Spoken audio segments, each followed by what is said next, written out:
Bună, prieteni, ați venit categorita. N-am mai târziu, nu târziu. Categorita. Acum o să vă arăt.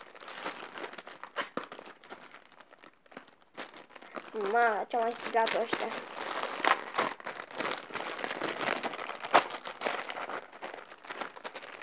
Uitați, n-am mai luat balanș. Uitați chitanța. Și asta este cartea. Uitați, are, la început arată ca așa. Apoi prima foaie violetă, a doua fel. Uitați.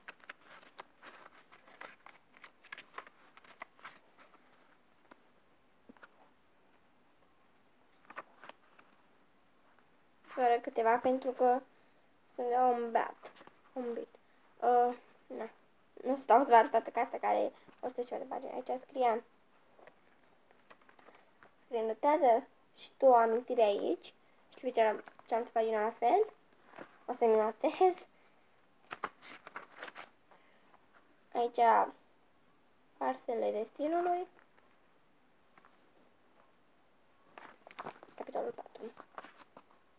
Uitați aici, Mirta și Diego, Francesca, în fine.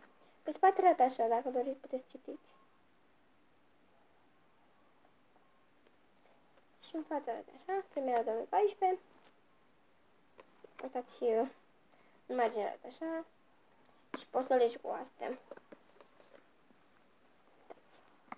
Eu sunt obișnuit să o leg, pentru că să nu se putească, în fine. Să mă fericită! Am dat pe ea, în realitate era la vreo 34-35 lei.